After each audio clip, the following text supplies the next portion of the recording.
Atos dos Apóstolos. Atos capítulo 1. A Ascensão de Jesus. Fiz o primeiro tratado a Teófilo, acerca de tudo o que Jesus começou não só a fazer, mas a ensinar, até o dia em que foi recebido em cima, depois de ter dado mandamentos pelo Espírito Santo aos apóstolos que escolhera, aos quais também, depois de ter padecido, se apresentou vivo com muitas e infalíveis provas, sendo visto por eles por espaço de quase 40 dias, e falando das coisas concernentes ao reino de Deus. E estando com eles, determinou-lhes que não se ausentassem de Jerusalém, mas que esperassem a promessa do Pai, que, disse ele, de mim ouvistes. Porque na verdade João batizou com água, mas vós sereis batizados com o Espírito Santo, não muito depois desses dias. Aqueles então que se haviam juntado perguntaram-lhe, dizendo: Senhor, restaurarás tu neste tempo o reino a Israel? E disse-lhes: Não vos pertence saber os tempos ou as estações que o Pai estabeleceu pelo seu próprio poder, mas recebereis a virtude do Espírito Santo, que há de vir sobre vós, e ser-me-eis testemunhas tanto em Jerusalém, como em toda a Judéia e Samaria, e até os confins da terra.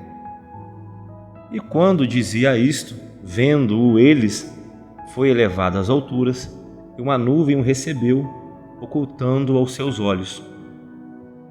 E estando com os olhos fitos no céu, enquanto ele subia, eis que junto dele se puseram 2 homens vestidos de branco, os quais lhe disseram: Homens galileus, por que estáis olhando para o céu?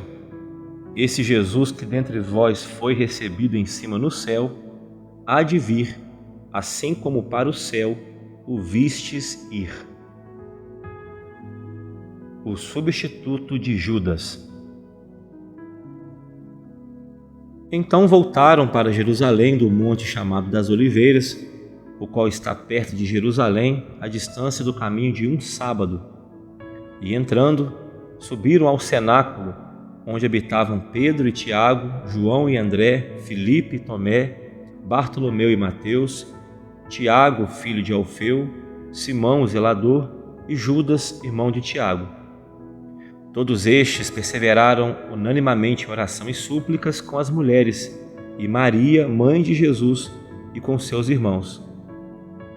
E naqueles dias, levantando-se Pedro no meio dos discípulos, ora, a multidão junta era de quase 120 pessoas, disse: Homens irmãos, convinha que se cumprisse a escritura que o Espírito Santo predisse pela boca de Davi acerca de Judas, que foi o guia daqueles que prenderam a Jesus, porque foi contado conosco e alcançou sorte neste ministério. Ora, este adquiriu um campo com a recompensa da iniquidade, e precipitando-se, arrebentou-se pelo meio, e todas as suas entranhas se derramaram. E foi notório a todos os que habitam em Jerusalém, de maneira que na sua própria língua esse campo se chama Acéldama, isto é, campo de sangue. Porque no livro dos Salmos está escrito: Fique deserta a sua habitação, e não haja quem nela habite e tome outro seu bispado. Então, é necessário que dos homens que conviveram conosco todo o tempo em que o Senhor Jesus entrou e saiu dentre nós, começando desde o batismo de João até o dia em que entre nós foi recebido em cima, um deles se faça conosco testemunha da sua ressurreição. E apresentaram 2, José, chamado Barsabás, que tinha por sobrenome o Justo, e Matias. E orando disseram: Tu, Senhor, conhecedor dos corações de todos, mostra qual destes 2 tu tens escolhido, para que tome parte neste ministério e apostolado, de que Judas se desviou para ir para o seu próprio lugar. E lançando-lhe sorte, caiu a sorte sobre Matias, e por voto comum foi contado com os 11 apóstolos.